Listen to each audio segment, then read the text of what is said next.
Good afternoon, good morning, good evening, wherever you are around the globe. Hello from Jerusalem. It is a pleasure for me to welcome you all as we come here together in recognition of World Water Day 2026. And we have so many friends with us today. We have people from Burundi, from Myanmar, from Mexico, Thailand, Kenya, Brazil, India, Paraguay, Philippines, and Zambia, just to name a few, and of course our newest friends from Somaliland. This day, World Water Day, reminds us how deeply the story of water is intertwined with the story of women. We have women presenters here today, and they will share with us their knowledge and experience. But around the world, women are the guardians, managers, and innovators of this essential resource, driving progress towards equality and sustainability. Here in Israel, the connection between water, innovation, and resilience is a part of our national story. In a region long defined by water scarcity and the growing pressures of climate change, Israel has cultivated a culture of ingenuity, transforming challenge into opportunity through technology, policy, and collaboration.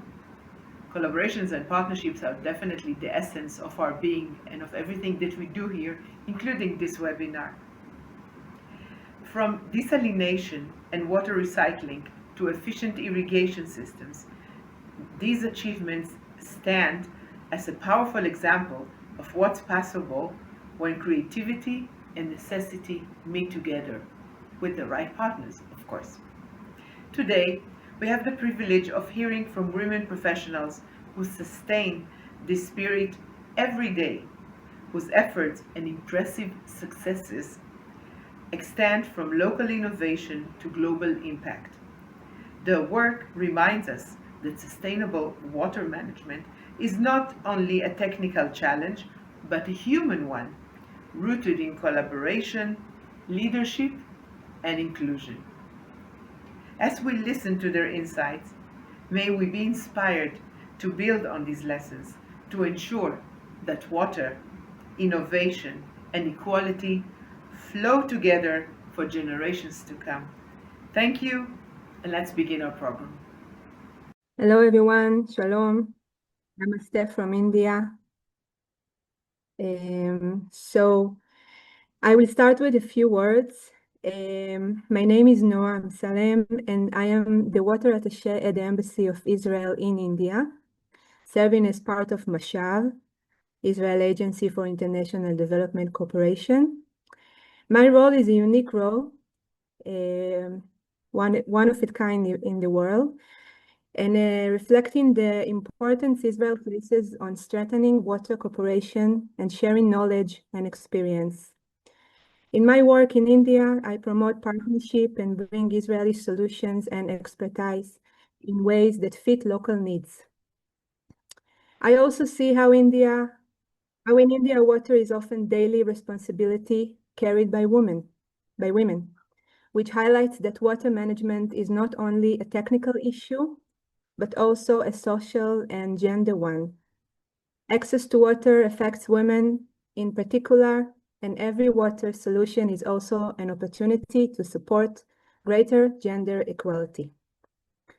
In Israel, water innovation is a national success story, and Israel is considered a global leader in water management.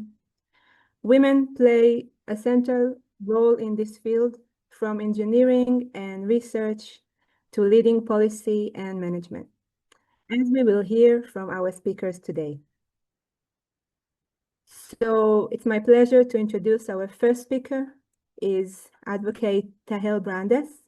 She's a Senior Deputy Director General and Head of Regulation at the Israel Water Authority. She is a lawyer with LLB and LLM degrees and masters in public policy from the Hebrew University in Jerusalem, and previously worked as deputy to the legal advisor and as a state attorney before the Supreme Court. She will give an important overview of the regulatory framework that makes Israel water sector unique. The stage is yours. Thank you very much, Noah, and hello, everybody. I will share my presentation now, and I'm very excited to take part in this very important meeting. And thank you, our colleagues from MASHAV, for this opportunity. So let's talk a little bit about water and maybe some women in water.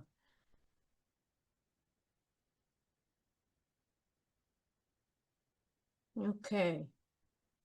So we'll talk today about how Israel faces water challenges, because although we usually like to show our success, we are facing a lot of challenges, and I would like to share with you a little bit of our experience of how to face these challenges that I have had the opportunity to see that all over the world people meet very similar challenges. So maybe a little bit of our experience will help you with your challenges. And of course, we are here to hear about your experience as well. So when we're talking about the Israeli experience, we are talking about the Israeli model for integrated water sector management. So let's drill down to this model and see what it is made of. Well, first, this flower is made from 3 water resource pillars. We have natural resources, we have manufactured resources, wastewater reuse and seawater and brackish water desalination. And we have the ability to integrate all our resources into one national grid that enables us to bring water to all over the country wherever we need it, and not just where we can find water. But an integrated water sector management is not just pipes and water resources. It is also a very good way of water governance of the whole sector. And here too, we have 3 pillars. We have the regulation, the regulator, and we will talk about the regulator. We have the pillar of finance, and we will talk about how we manage to finance the whole sector. And we have the pillar of service standards, because we want high quality services to all our water users. So our baselines in managing the whole sector are these goals. Water is a public commodity. It's not just yours if you have it in your backyard. It is a public commodity. Supplying water to all consumers, we bring water to all over the country and whoever needs it. Sustainable quantities of water. If you are a farmer, you have to know how much water you can use. Efficiency, in order to be sure that we can bring water to everyone, we have to be very efficient. Cost covering through tariff payment. These are our baselines and goals in order to make the whole sector running. A few details and data. Israeli water sector, our visit card. As you can see, we have annual supply of 2.4 billion cubic meter approximately, and we supply water to the population, to agriculture, and to industrial plants. But as I was saying, we have a lot of challenges there, because when we look at what we have, our water resources, and what we need, our water demand, you can see that we have a very big gap there. We have average total natural enrichment of 1.2 billion cubic meters, and we have a water demand of approximately 2.4 billion cubic meters. So it is almost double. So how do we balance this gap, and how do we close it?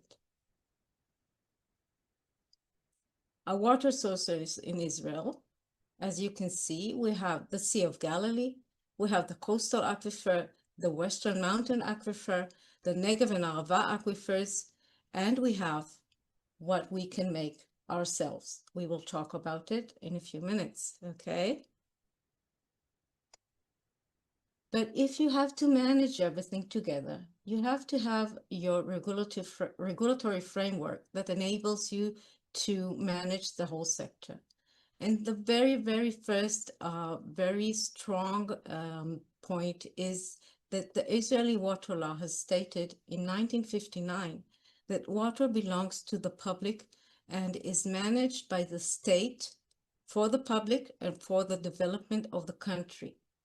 And extracting and supplying water demands a permit from the Israeli Water Authority director. So we have here the very basic fundamental rule that enables us to run the whole sector and bring water to whoever needs it, and not just who is lucky enough to have it in his backyard. But up until 2007, things in Israel were a very big mess. As you can see, we had a lot of ministries and public figures that were, they all have their own role in the water and sewage sector. And altogether, it was a very big mess. And the water commissioner was in charge of water resources management. Can you manage something if you have so many hands in this sector? So when you have a mess, you have outcomes. And as you can see, we had decades of consecutive crises, a deficit of 2 billion cubic meters in our aquifers, permanent damage to aquifers, lack of overall planning, water shortage and unstable quotas in agriculture sector, leaking infrastructure, water pollution, environmental damages altogether. And Israel was drying out. And we had to go under a very big media campaign telling everybody that we're running out of water and there is a crisis there. But as you know, crisis can be a chance as well. So we had to take ourselves into our own hands and find our way out of this very, very big crisis. How do you do that? Well, our very big reform was creating the Israeli Water and Sewage Governmental Authority, which is a one-stop shop. We regulate, we plan, we enable development, we preserve and protect water sources, and we have an overall management. And today you will hear from my colleagues about preserving water, protecting our resources, and how we manage the whole sector. So today, we have our Water Council with 8 members, all those ministries that had to do something with water or sewage sector. They're all sitting together here at one table, the table for making the decisions, the regulatory table. And they are our legislators. They put down the regulation that manages the whole sector. And then we have the Water Authority, which we, the women that will talk to you today, are all members of the Israeli Water Authority. We each has our own role in this governmental authority that is the administrator of the sector. So now, all those ministries that had to do something with the water or sewage sector has to sit together, and they have to make the decisions together. And now, when you're sitting together, maybe you can make better decisions and make them together in order to move forward out of the crisis. But we didn't stop there with the Israeli Water Authority and the Israeli Water Law from 1959.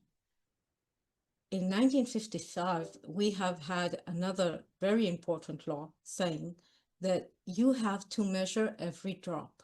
If you extract water from a water resource, if you supply water, you have to measure every drop, and you measure it with equipment that we in the Israeli Water Authority have chosen to be a good equipment to measure the water.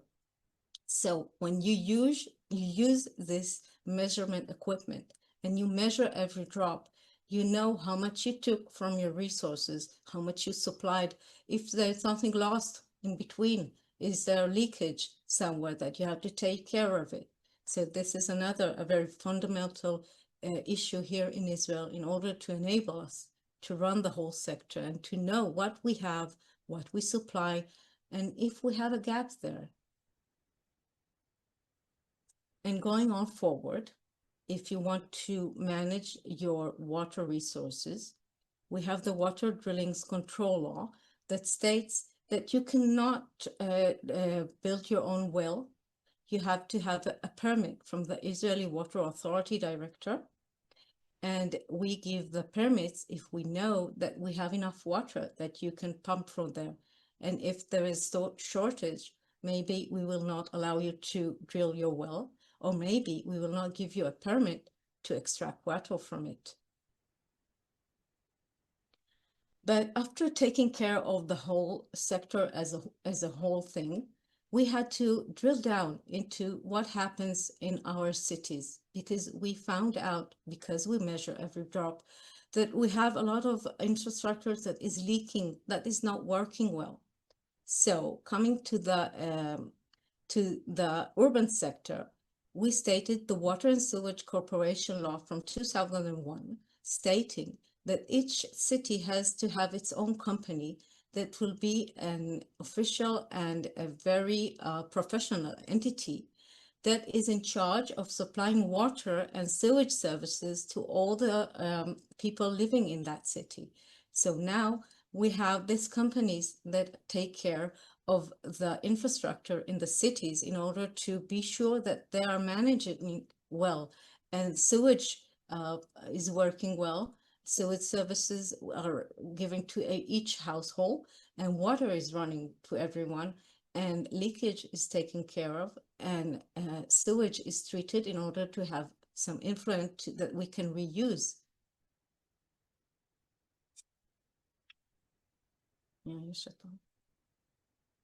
Sorry, there are some alerts from my phone because there might be another alert here in a few minutes. So if I'll have to go to shelter, please excuse me.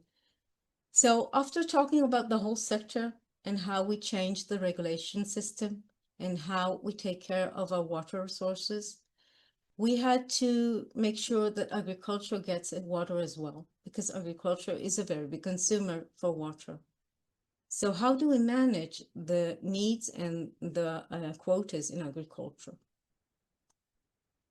So as you can see, we have water tariffs, and water tariffs are one of our ways to manage the sector, because we encourage using treated sewage and recycling effluent, because it is cheaper than using potable water for agriculture. But not only tariffs, we have quotas in agriculture in order to make sure that we don't overuse our water sources. So each year we have to state how much water we have to give to agriculture. And then we go to the Ministry of Agriculture and we ask them how to allocate this amount of water, who needs the water. And then we here in the Israeli Water Authority, we give these quotas to each farmer that needs water and will be making a good use of them. And then we are monitoring the quota usage, and we make sure that they don't overuse the water that we have. And then the suppliers, they supply water and they do the billing in order to enable us to make sure that people not use more than what they need in agriculture. And of course, what MASHAV do all over the world, encouraging effective water use. So you use every drop in a proper way in order to ensure that you have enough agriculture and enough products for the market. So if we have to summarize all together, water belongs to the public, and the state is its trustee. Holistic approach and one-stop shop, professional and sustainable management, economic foundations and independence, desalination and reuse of effluent, fairness and equality, managing shortage, and taking water into our own hands. So this is what helps us face our challenges, which are very big, as we have seen in the beginning, because we have a very big gap there between what we need and what we have. And by making these fundamental laws and principles, we have enabled Israel to walk to a different place. And now we can manage what is the shortage, and we can close the gap there. So thank you for your listening. And of course, if there's any questions, I'm here. Noah, back to you. Thank you, Tahel. If you could go back to the summary slide, people are asking. Beside that, after we will hear all our speakers, we will have a short session of question and answers. So please write your questions in the chat. I will read them when time comes. Tahel, thank you very much. Our next speaker is Dr. Yael Stort-Peretz, Director of the Surface Water and Hydrometeorology Department at the Israel Hydrological Service in the Water Authority. She has expertise in surface water hydrology, flood forecasting and protection, and experience in management, policy making, and providing critical data to government and emergency stakeholders. She will present how real-time flood warning can save lives and the role of women in managing flood events. Yael, the stage is yours. Thank you very much. I hope everyone can see my presentation. Are you able to see it? No. No. We see Okay, your let's Zoom start that screen. again.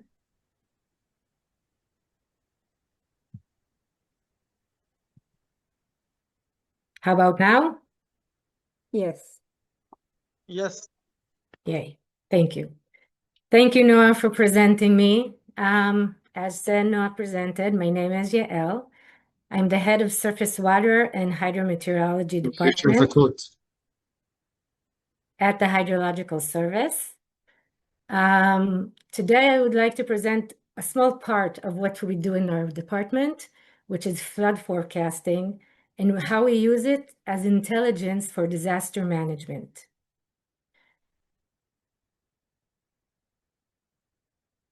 One minute. Yeah.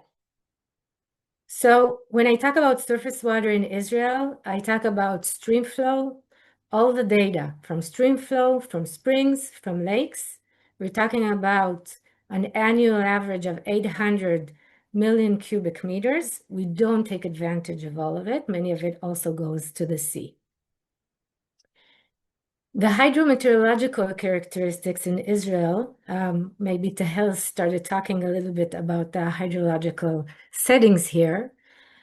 But the first thing we need to understand is that Israel is a very small country and the basins are very small.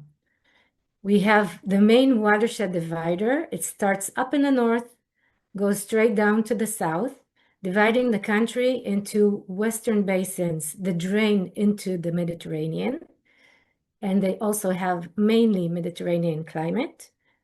And the eastern basements that drain into the Galilee Sea in the north, which are humid, and into the Dead Sea, into the Red Sea, which are arid and hyper-arid.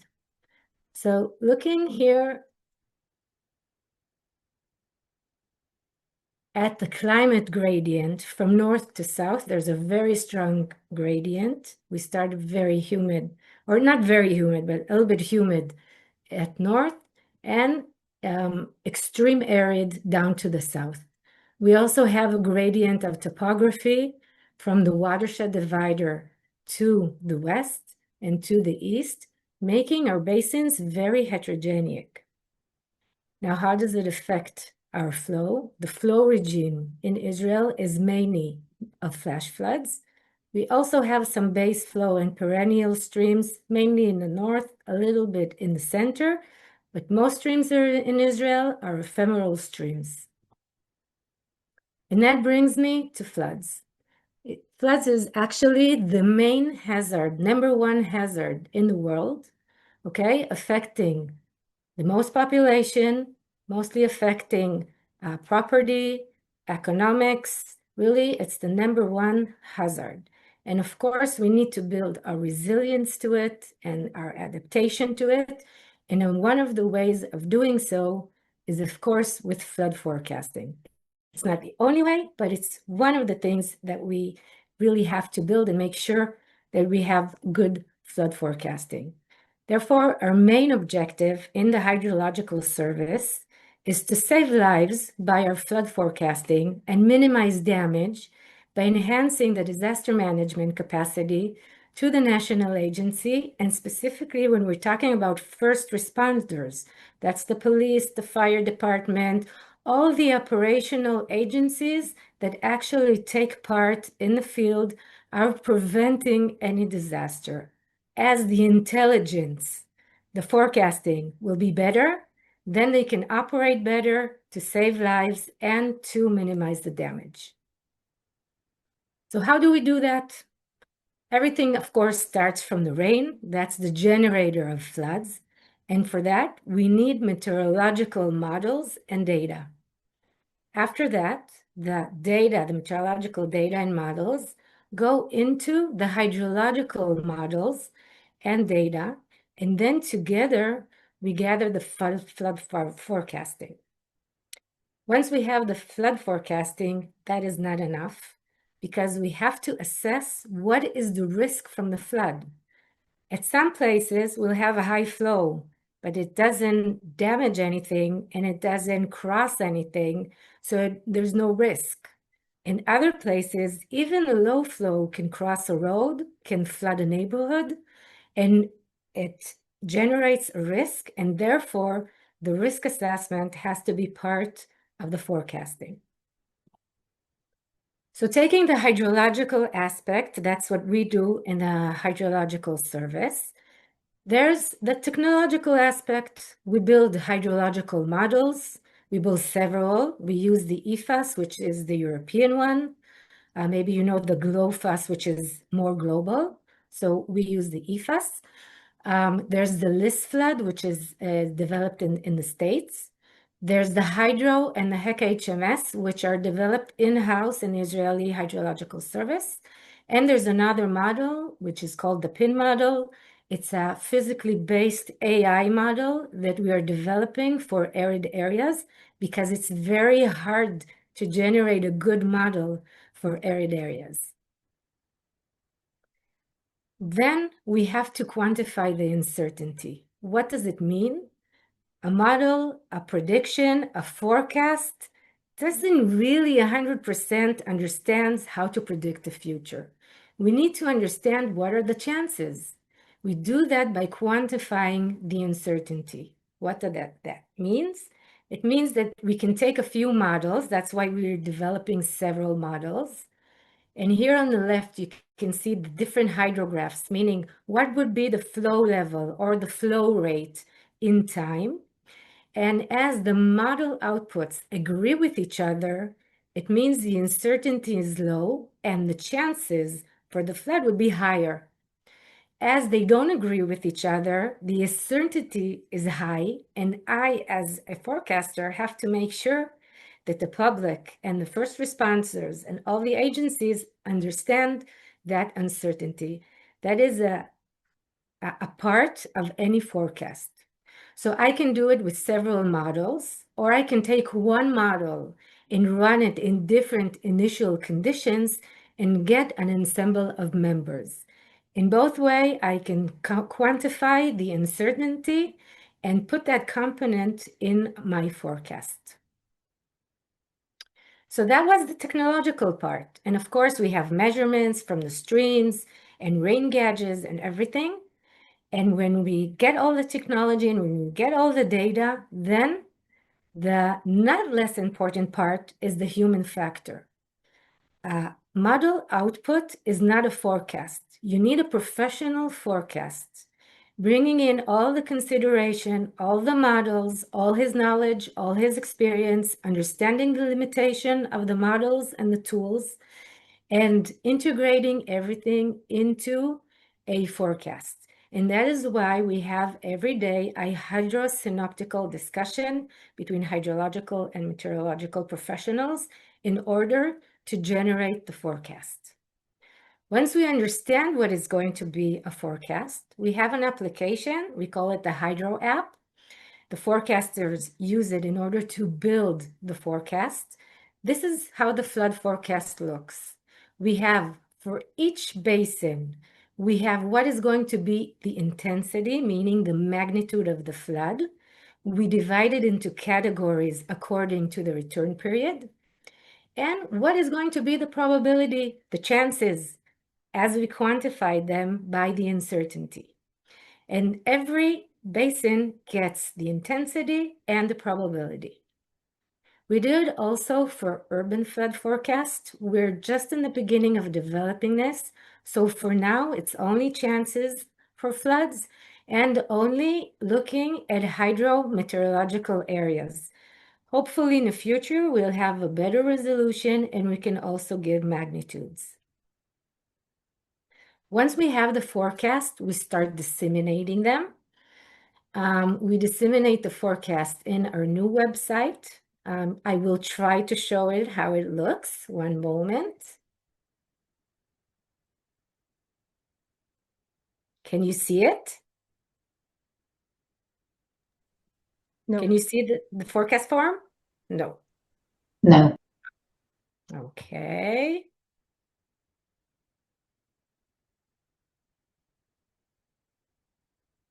How about now? Yeah. Yes, חוות right? דעת הידרולוגית, כן? Yes. So I'm sorry, it's in Hebrew, but I will explain what's written here.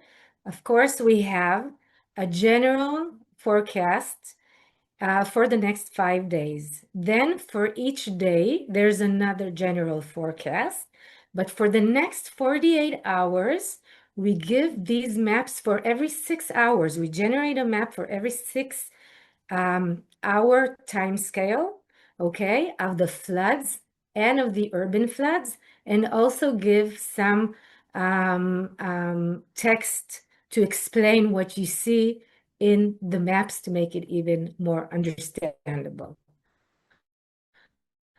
Okay, so now you can actually see online because we are expecting from now until tomorrow, we're expecting floods in the south. So you can see here that we have chances and probabilities for low floods, and even in some places for medium floods. The police is already ready to block the roads in the south and make sure we keep the civilians protected. Okay, so I'm going back to the presentation. One moment. Sorry.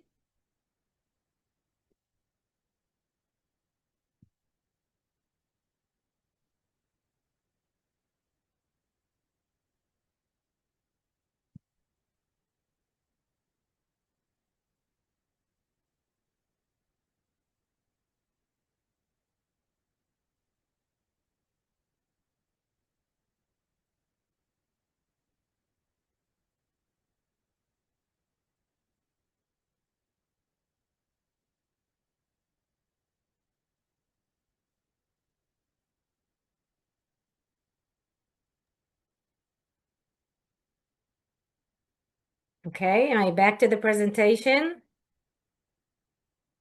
Yes. כן. עמוד Okay. הראשון. Okay. One Something moment. more than 2 minutes, Yaela. Plus, Okay. plus. Can you see it? יעל, את בתצוגת שקופיות. Okay, רגע. רואים את השקף הראשון של תצוגת שקופיות? Now I think it'd be okay. Yes. Yes. Okay, great. So once we have the hydrological, all the hydrological forecasts, then we can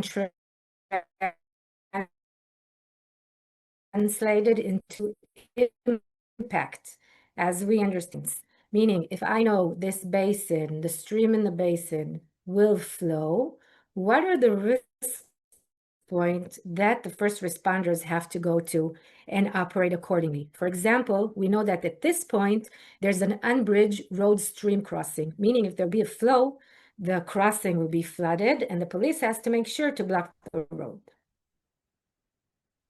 Okay, so that was the forecasting part, but as we said, forecasting is forecasting. It's not 100% the future. And then we have to monitor what happens in real time.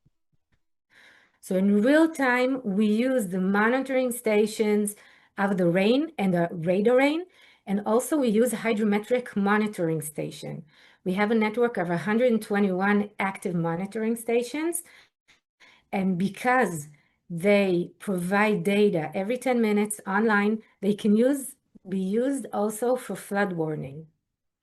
Whoever doesn't know what a hydrometric station, it's a station in the river that we set sensors and equipment in order to get continuous monitoring of water level, flow velocity, morphometrics, and roughness. And then we can do data processing and get all the data we need from that station. And this is a good example, maybe to finish. On the right side, when we monitor the rain radar and the rain gauges, then we can give a good perspective of what is going to be in the nowcasting, meaning in the next few minutes, next few hours. For example, good morning, heavy rain occurred at the past hour over Dalia and Taninim drainage basins. Stream flow has been initiated and expected to rise. Further developing rain cells are arriving from the sea.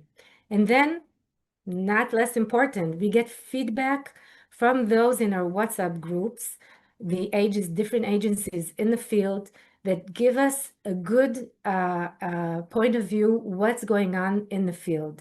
And that is very helpful for us because we can validate our models and our predictions. Another example is this is another part of our website where you can see all the measurements from the hydrometrical stations at real time. And we're developing a feature that will be in a few weeks that automatically will get hydrometrical updates from the hydrometrical stations. For example, if we take the stream of Ayalon, which is very important and crosses Tel Aviv, we have the stream Ayalon, station Ayalon Airport, the water discharge. If we know that when we get to 170 cubic meters per second, the threshold is we're already in a medium part of the magnitude of flow, and the risk points will be Park Ariel Sharon, Ayalon Highway, a neighborhood in the south of Tel Aviv, Mikveh Israel.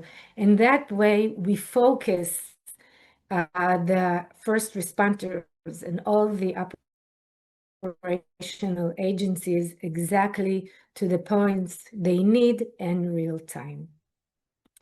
So we are improving our models and developing new models. We're improving the forecast and impact interpretation. We're developing tools and models in the urban environment, and that is very important because it keeps growing. And we're developing dashboards and dissemination platforms. And I will end by this and say, first of all, that any good decision-making starts with a good database and knowledge that we derive from it. And second, I will say by a personal note, since it's still a feminine festive, that and also as the first and only female director in the hydrological service, that many times, specifically with first responders and high-ranked representatives, I'm the only woman in the room. I have to say that I would love to see more and more women join our professionality. I think it's exciting, it's amazing. We can do a lot of it. It's very important to speak up, to be very professional, because I see when more and more women are in the decision-making, the ego is aside, and we make more professional decisions. So thank you very much, and I'm open for questions.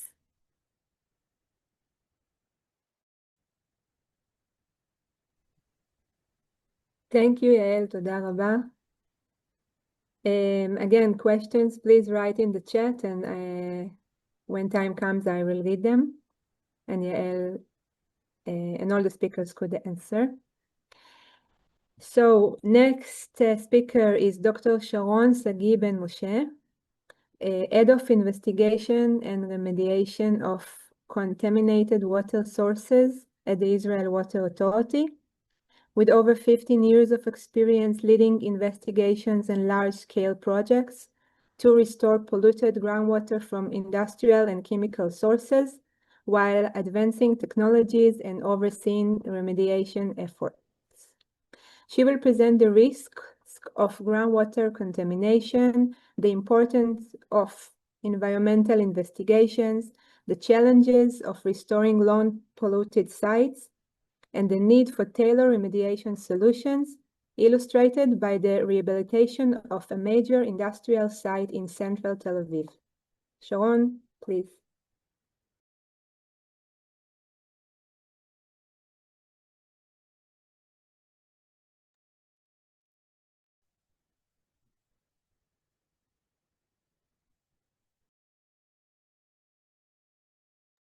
Sharon, you are unmute.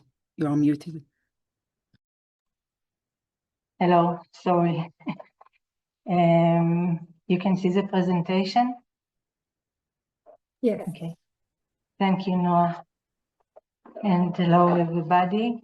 And as we have seen in Tahel's presentation, how Israel closed the gap between water demand and natural water supply through desalination and treated wastewater reuse.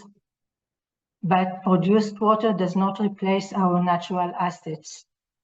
Our aquifers remain the strategic backbone of Israel water security, our national saving account for times of crisis. However, we face a major challenge, groundwater contamination. This isn't just about losing water, it's also a multidimensional threat to our health and environment.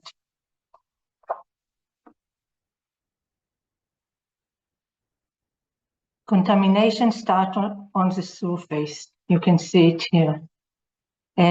From industrial spills to agricultural residues, the contaminant seeps vertically through the soil, getting into the groundwater, and then move with the groundwater flow, creating plumes that can reach kilometers from the source. Groundwater contamination has several consequences. The most intuitive risk is water loss. When the contaminated groundwater reaches the production wells, we are forced to shut it down and lose high quality water. But it's not the only risk. The second risk, caused by toxic vapor of volatile compounds like fluorinated solvents that rise from the contaminated water, you can see it here, and can penetrate residential buildings, mainly basements, and this turns what started as a water issue into an indoor air quality problem, creating inhalation health risks. And eventually, this water discharge into surface water bodies, endangering the ecosystem and recreational areas. As we have just seen, the local spill can become a long-term regional problem. Most of the contamination we are facing today is legacy pollution from decades ago, when environmental awareness was low. Groundwater moves slowly. The flow is slowly. A past mistake can take 40 or 50 years to become a problem during its movement in the VADO zone, in the unsaturated zone. But the water remembers. We must look for the contamination, because if you don't discover it, you cannot see the groundwater contamination when you are standing on the ground. And if you don't discover it, you cannot remediate it. This is why monitoring is our first line of defense. When you don't look for it, you won't find. And what you don't measure, you cannot manage. Our network of over 1,500 monitoring wells allow us to identify contamination sources, to map the plumes, to predict threat to drinking water wells, and act before the crisis occurs. Those monitoring efforts provide us the data we need to choose the best cleanup technology, saving both time and money. Israel is a small country with a massive industrial diversity, from defense to electronic and pharmaceutical, which create complicated contaminant cocktails we need to address. There is no one-size-fits-all solutions. Instead, we have to develop a tailor-made strategy for many of our sites based on the specific contaminant characteristics, the site geology and hydrology, and the proximity to residential areas. This enforces us to integrate physical, chemical, and biological technologies to remediate our contaminated water resources. We use both ex situ and in situ technologies, treating the groundwater outside or inside the aquifer. For large-scale plumes, we use pump and treat approach.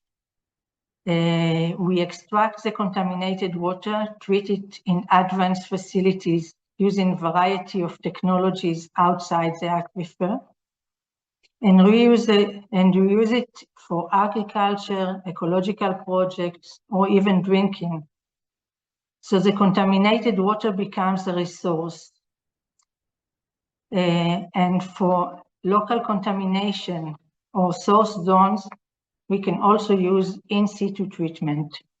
We inject substances or bacteria that decompose the contaminants or create conditions that enhance the biological degradation inside the aquifer. The Israeli military industries, the IMI Magen site, located at the center of Tel Aviv, 500 meters east of the Azrieli Center, can be used to demonstrate how these technologies work in practice. From 1950 to 1998, it was a light weapon factory that disposed of untreated wastewater into the ground.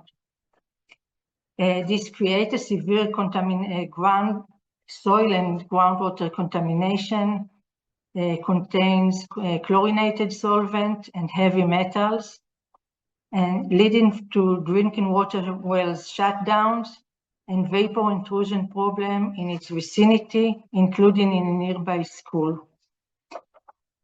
For over than 25 years, this valuable land in the middle of Tel Aviv sat empty just because of the water contamination underneath the site.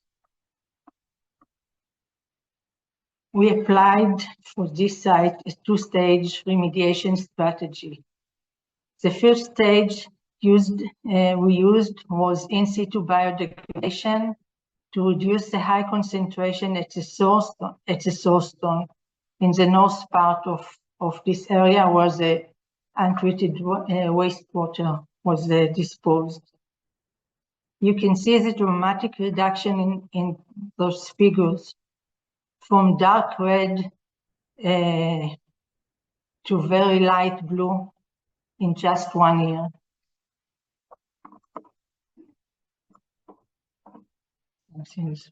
Okay.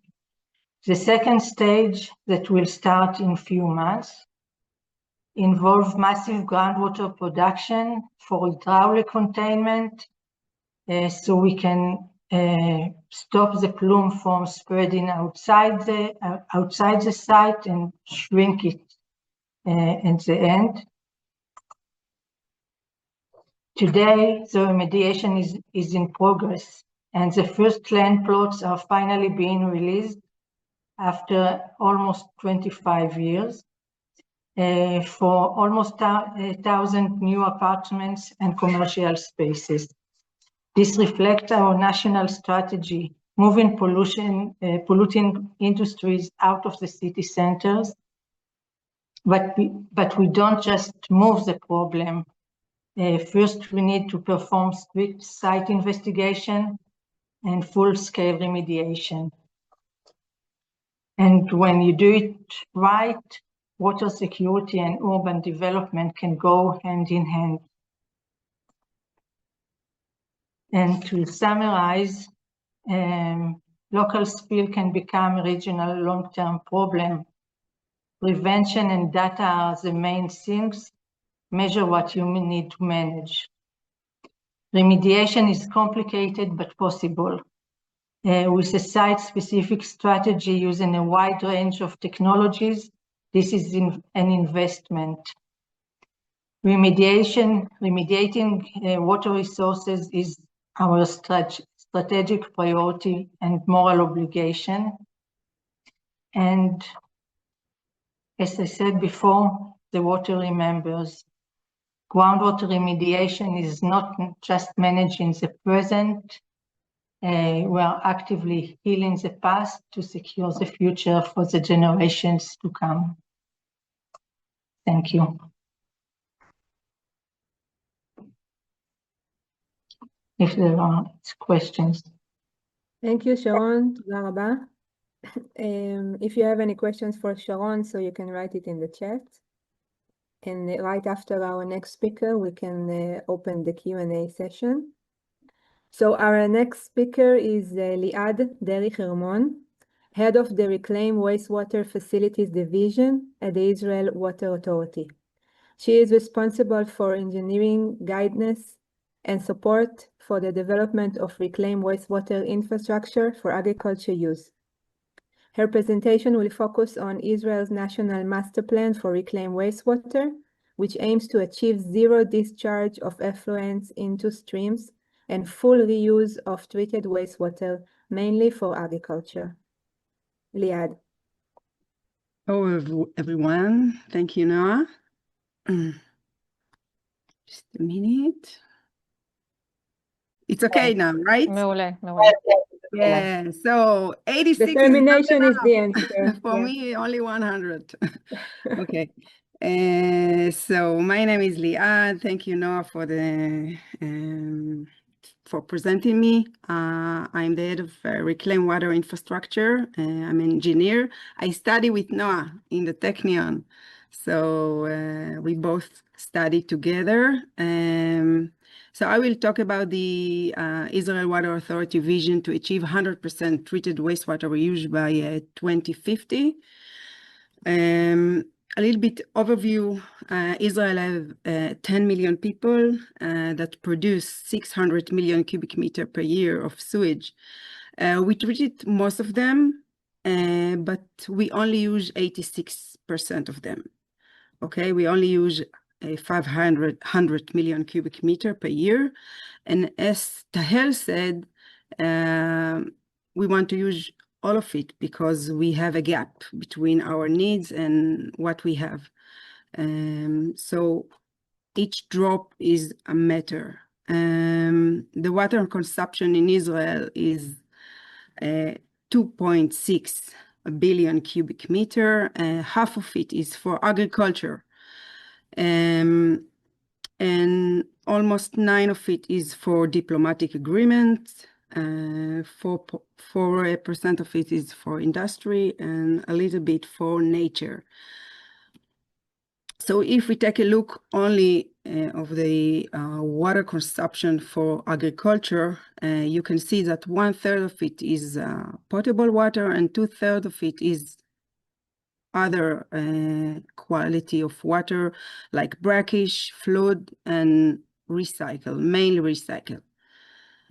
This is the portion of the diplomatic agreement. We give 100 million cubic per meter to Jordan and almost 100 to the West Bank and Gaza Strip. So as Tahel mentioned, the key water challenges are limited freshwater, declining rainfall. The last winter was really bad. In the picture, you can see in the summer, one of the rivers that flow into the Jordan River. So it was really, in some points, you need to walk in order to cross it. Rising demand, restricted quality, and also economic and environmental balance, because we all want to deal with the climate crisis. So the strategic pillars of water management is desalination, conservation, wastewater reuse that I will talk about, and of course, innovation. As you see, in the blue line is the sewage amount from the early 60s to up until now, and you can see the growth according to the population growth. In the purple line, you can see the treated wastewater amount, and in the strong purple line, the reclaimed water amount. So we have a gap also here, and we want to close it. This is the gap between the 86% to 100% reuse of the treated wastewater. So the water playground that the water authority is the regulator, and we have the consumers in one hand and the suppliers in the other hand. So the field of wastewater reuse, treated wastewater reuse, the consumers are the agriculture and a little bit the industry, and the suppliers are Mekorot, but mainly local suppliers in the rural sectors. So this is an example of reclaimed water systems. We have, this is the Mediterranean Sea. This is between Haifa and Tel Aviv, somewhere in the middle. And you can see the wastewater treatment plant like right here, this is. And this is two big reservoirs that contain the effluent that flow from the wastewater treatment plant, and they store it in the winter in order to use it in the summer. So we have 2 million cubic meter each reservoir, and we have a pumping station, and we have pipes that take all the treated wastewater into the fields. So this is the consumers. We have like avocado trees, banana trees, and etc. Another beautiful example is in the desert. This is Ramon vineyard. This is the Ramon wastewater treatment plant. It's right in the middle of the desert in Mitzpe Ramon. This is the wastewater treatment plant, and this is the reservoir. All the reservoirs are covered with solar panels. So these reservoirs produce energy and water for agriculture, and it's really good wine. So as I mentioned before, we have the gap between the 86% and the 100% reuse. To close the gap, we need a master plan. We need to look not only regionally, but we need to look all over the country where there is additional production of treated wastewater, and where is the need, where is the additional consumption of water for irrigation, for agriculture. So this is like we took all the area of the main area in Israel and divided it to 10 regional areas. This is the desert, and this is Haifa.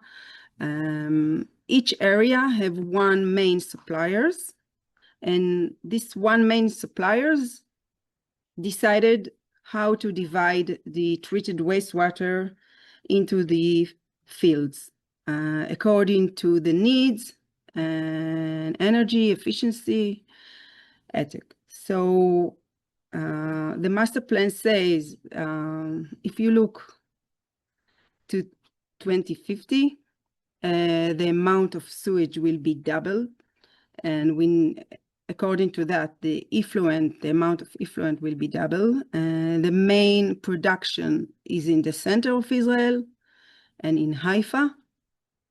That's why we need a main pipes to distribute this treated wastewater into areas that need them. So the main area that needs this water is in the desert. In the Negev, there is like endless fields, and they need this water. Another area is in Jezreel Valley and Harod Valley, and all those valleys in eastern of Israel and northeast of Israel. And the master plan said that Mekorot, that is the national suppliers in Israel, will be develop these systems from the center to the south and from the northwest to the east-west of Israel. And in each area, the local supplier will distribute it to the farmers. So this master plan cost 5 billion shekel. It's a lot. And to the next decade, we need 3.5 billion.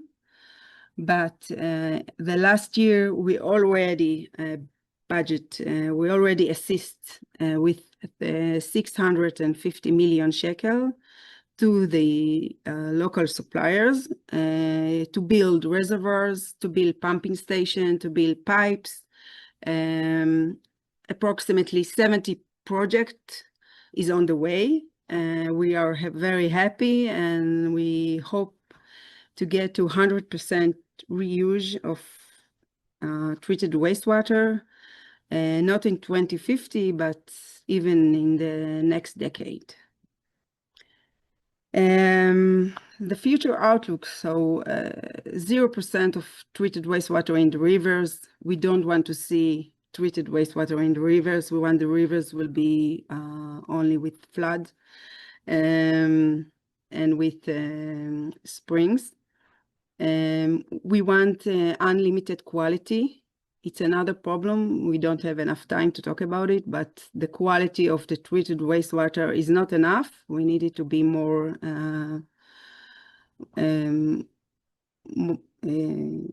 better, and we want to multiply the uses. We want that it goes not only for agriculture but also for industry and municipal irrigation. That's it. Thank you.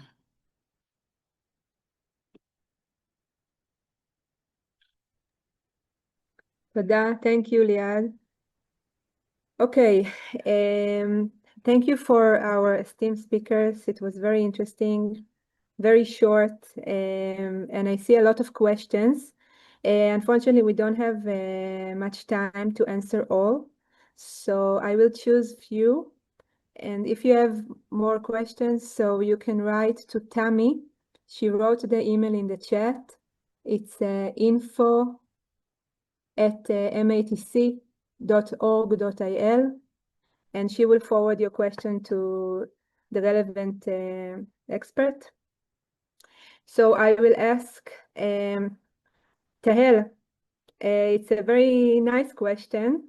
Do you carry on a special water education program in elementary, secondary, or high schools? We do talk about water within the science lessons and environmental lessons.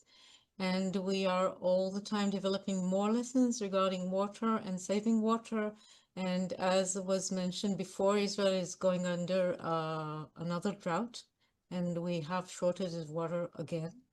So we will be running another campaign to all the population regarding how to use water smartly and not overuse water whenever you do not need it. So it will be an ongoing process of teaching and reteaching and talking about water is something that you have to take care of and never forget that it's not there for granted. Thank you. One repeated question is about the presentation. So Evelyn wrote in the chat that this webinar is recorded and will be published in the YouTube of MASHAV. So you can is for Yael, there are many questions to you, but I chose one. For your experience in arid and semi-arid countries, what are the most effective strategies to manage flash floods and store in rapid? I'm right. Noah, you are interrupted. I don't know if it's only me.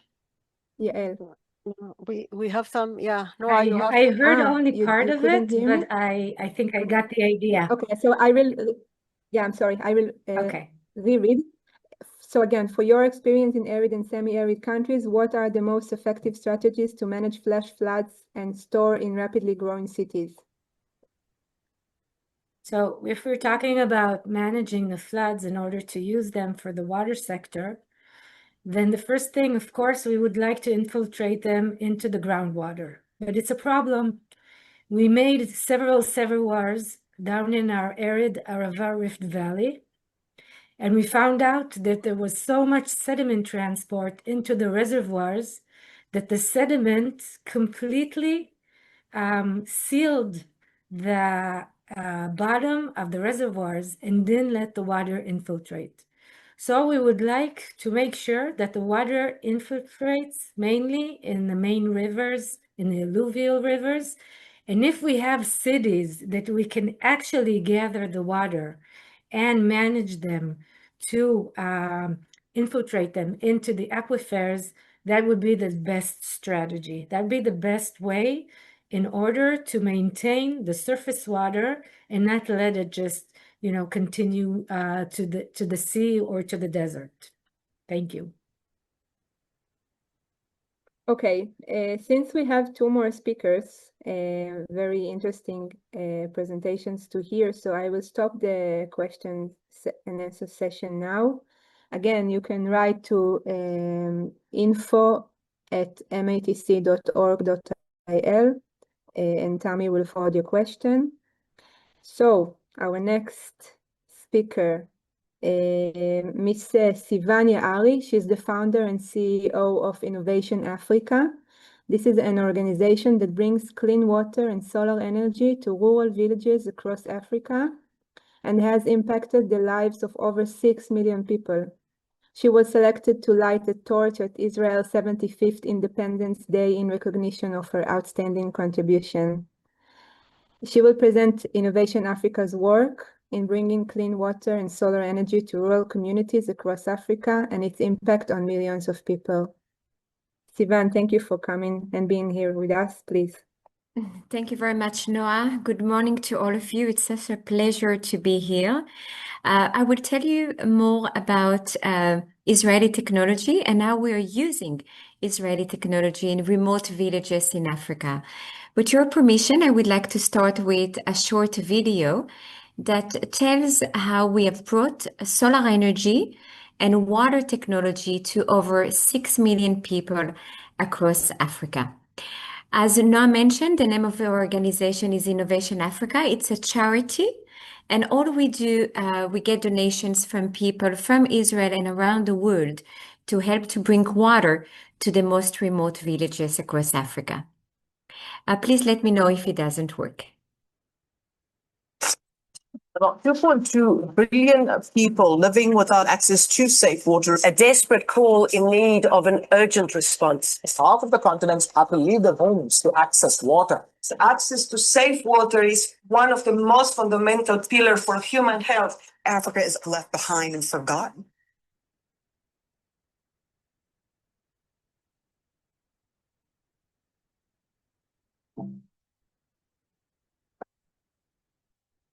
The challenge in Africa is the lack of energy.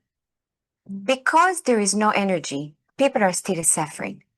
Because there is no electricity in medical centers, there is no electricity in schools.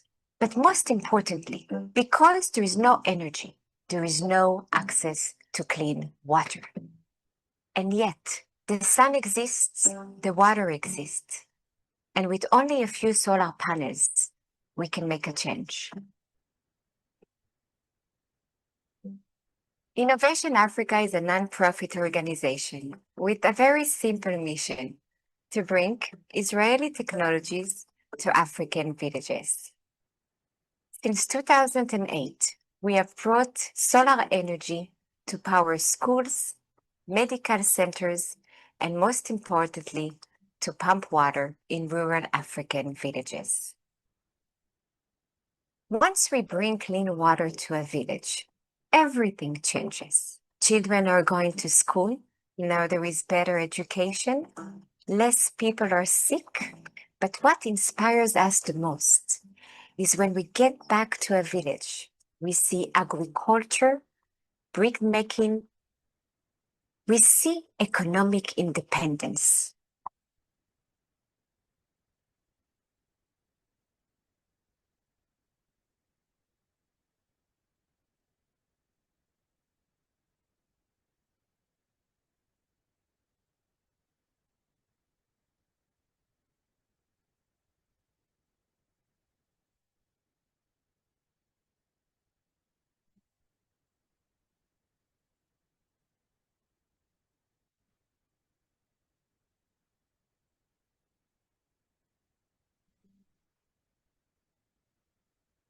Energy is the key to break the cycle of poverty.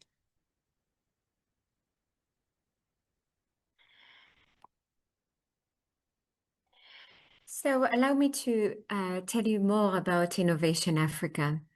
18 years ago, I founded the organization, and the mission was and still to bring Israeli technologies to African villages. As of today, we have brought water to over 1,400 villages across 10 African countries, and we have helped 6 million people. Here are some pictures of the different solar water pumping system that we have done over the years. And here's the countries where we operate. As of today, we have over 60 full-time local engineers across Africa working full-time. They are local engineers. And of course, we have our headquarters in Israel. And those are the countries where we currently operate across Africa. Now, what do we actually do? We get to villages of a minimum of 3,000 people per village, and villages without access to clean water at all and without access to the grid. So those are the type of villages we are looking. Unfortunately, there are too many of them. And those pictures are actually from 2025, villages that we have identified across the countries where we work, and where we have helped in bringing solar water pumping systems to them. There are over 400 million people in Africa without access to clean water. And unfortunately, as many of you know, many of the people, especially children that are drinking the water that they are collecting, unfortunately, many of them are actually dying because of waterborne diseases. So it's a major issue. And yet, the issue is actually not water. The challenge is actually not water. There is plenty of clean water in Africa. The challenge is there is no energy to pump it. Because if we look at the aquifers across many of the countries across Africa, especially where we operate, there is plenty of water. All we need is to drill, but what we don't have is the energy to pump it. And that's really the main issue. So what we have been doing now for 18 years is something quite simple, using the energy from the sun to pump the water. Simple. And here's just one example. And now I'm going to go through the different steps on how we do to pump the water, because I really want you to see how easy it is to do. So once we reach the village, we are starting with the construction. The first step is the drilling, and we drill up to 250 meters deep. The second step is the construction of a tower, and the tower can be up to 10 meters, 11 meters high. On top of the tower, we're installing only a few solar panels, just enough to power the pump. The pump is then pumping the water to a tank of 10,000 liters, and from the tank, through gravity, so no more energy, the gravity brings the water to the different taps that we're installing throughout the village. First, of course, we have to do the trenching and the installation of the piping, which is, by the way, the most expensive part of the project, is installing the pipes and reaching everybody in the village. And then the water flows in the taps that we are installing. Now, we talked about the construction and how we do it. This is easy. There is another part to actually making it sustainable, which is working with the community, which is important. So when we reach a village, of course, we meet with the chief, the elders, we create a water committee, we sign an MOU saying that they own the project, the solar water pumping system is theirs, they open a bank account, and every household contribute money to the water committee, so then they can sustain the project, to pay the guard, to pay an operator, and to do small maintenance. Now, to do the maintenance, we need to train people. So when we do the construction, we're also getting 10 people from the village. We pay them a salary for 4 months. From the village, 10 people, we pay them a salary for 4 months, because they need to learn everything we need to know. They need to know about the solar water pumping system, how to repair, maintain, fix all of the issues when they occur. Another very important step is the local team members.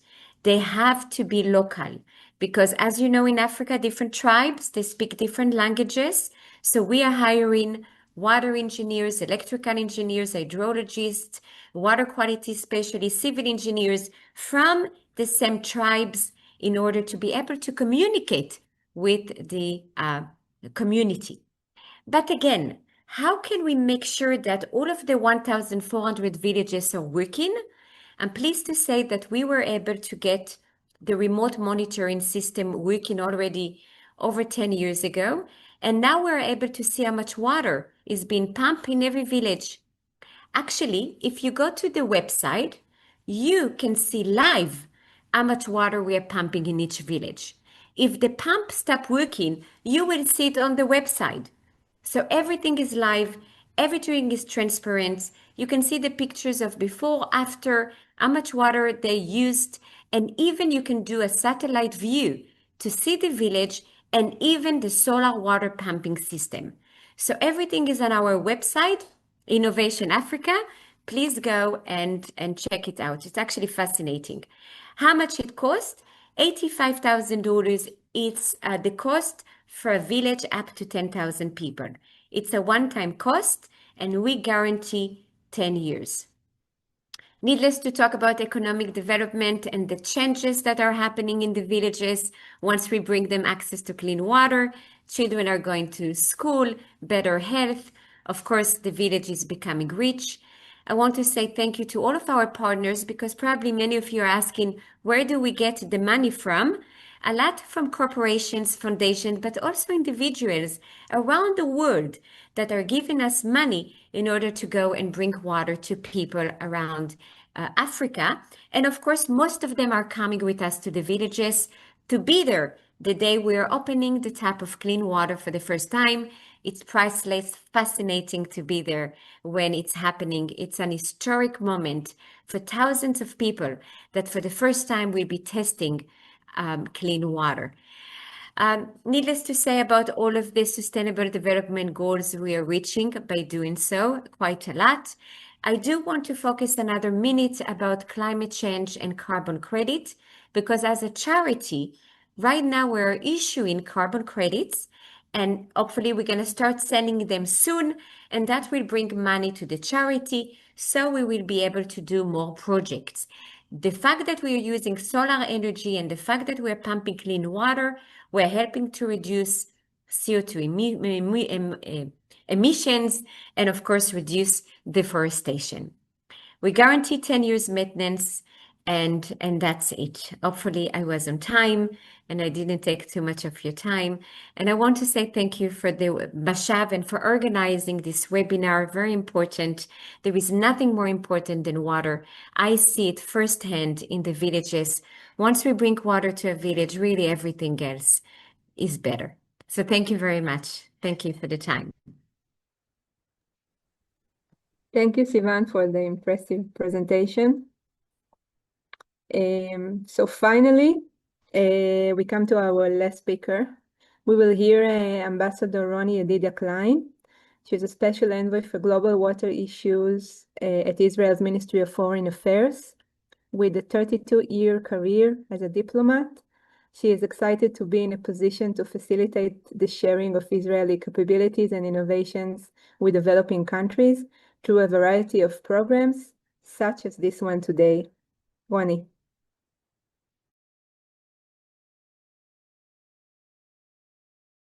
Your mic, Roni, you are.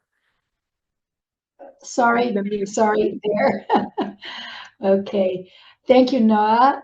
It's a pleasure for me to be here. Shalom to everyone. As Noah said, I'm the special envoy for global water issues, and this position is a part of MASHAV, Israel's Agency for International Development and Cooperation. Some of you know MASHAV, and we focus on capacity building in the fields of food security, water management and innovation, women's rights and gender equality, and very, very much more. Over the past month, we've had the privilege of hosting a group of water professionals from Somaliland for a capacity building workshop on water management. And I'd like to share with you two women who were a part of that program, and I hope I'll be able to find it here. And unfortunately, I'm not sure that I can here. Let me go into that. רוני, את רוצה שאני אפתח מפה? To their own household. You have to share. You have to share. Is that wait. For the woman is that the main responsible bodies for collecting water Roni, water from far places to to their own household. The problem is that for especially for the woman is that the main responsible bodies for collecting water from water pointed to household are almost women and children. So that's why this burden is on their own shoulder, especially.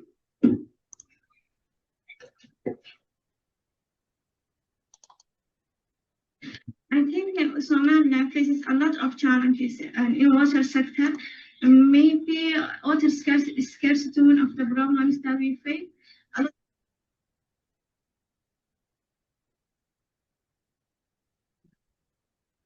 To improve what our country will deliver for the future in the water sector. Okay.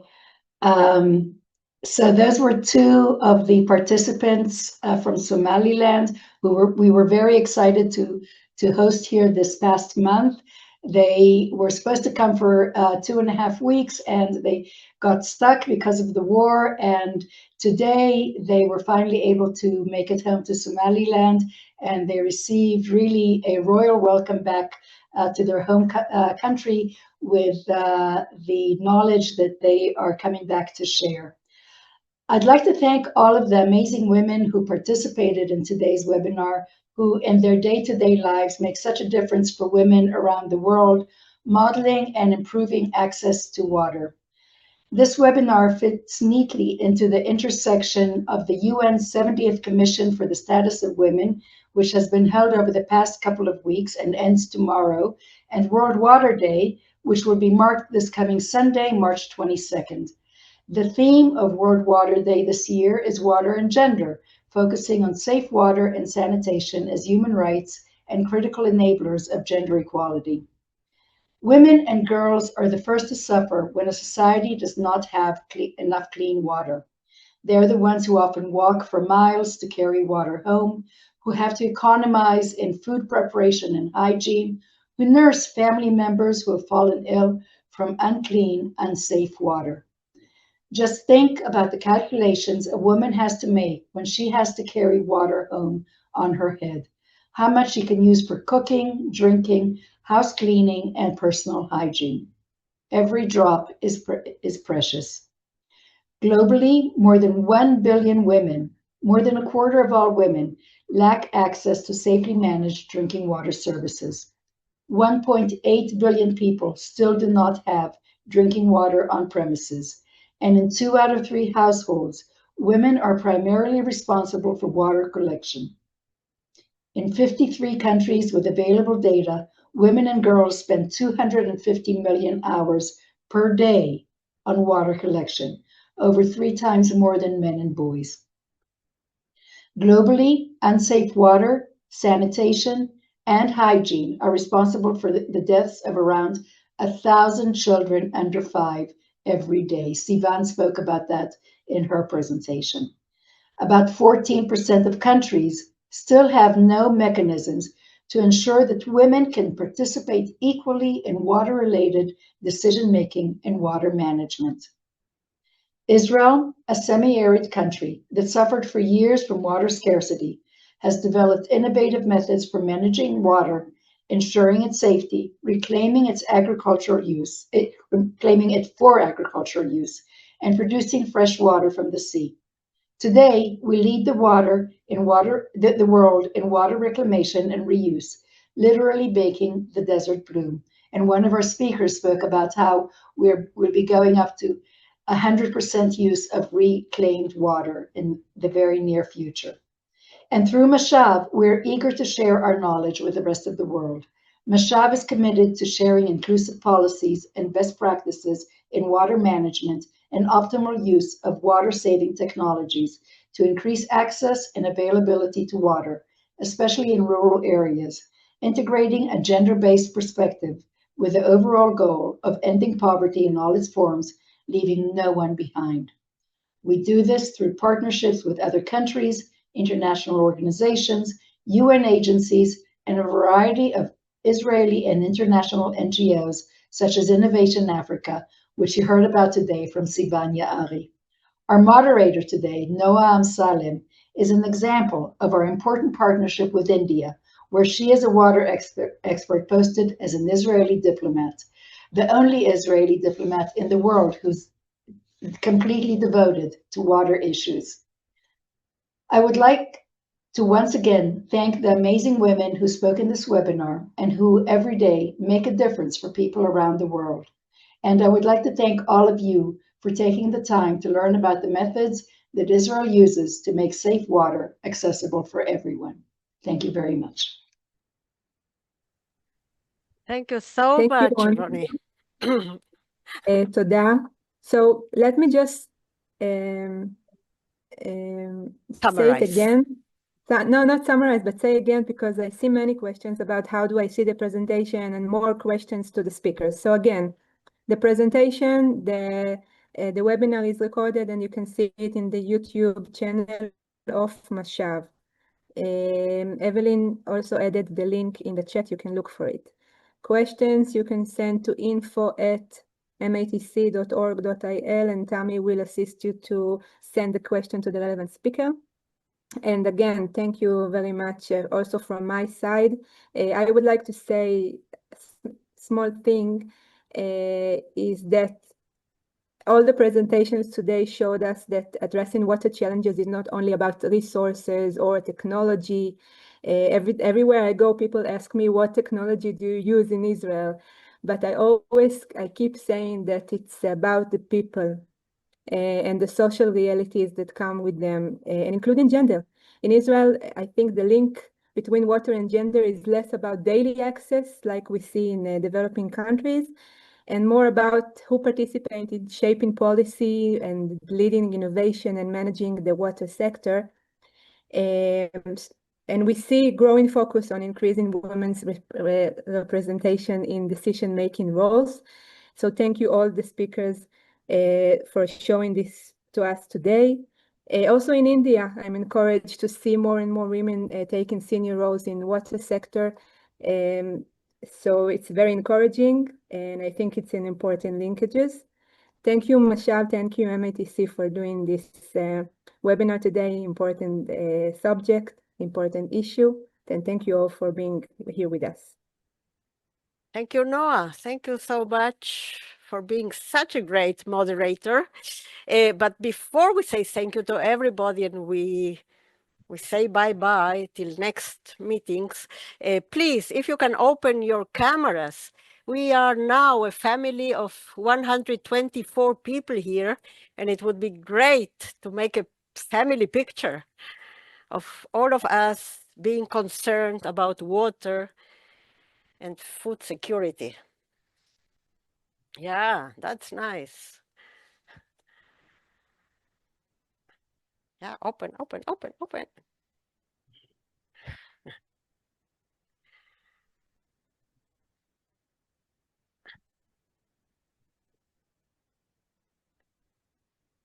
Wait for 1 second. And now I will ask everybody to smile. Hello, Evelyn. Thank you for your invitation. I am here again. Thank you for all, okay? Are you smiling? Well, I have a cup of water to say L'chaim, for life. We say for life, you know. L'chaim. So, friends, it was a pleasure to have you all with us. Thank you so much to our lady speakers. It was great. Thank you for everybody. Ronnie, for being with us all the webinar. Tammy, you have been the engineer of this program. So great meeting you here and hoping to see you very soon again. For those who haven't been in Israel still, we hope to have in the future new training programs, and hopefully we will be able to invite you to join us. Thank you, Evelyn. Thank you so much. Shalom to everybody. Shalom. Shalom, shalom. And let's have Muchas gracias. Gracias por todo. Bye bye. Gracias. Thank you. Shalom. Shalom, shalom. Bye. Thank you, everybody, for joining. Gracias.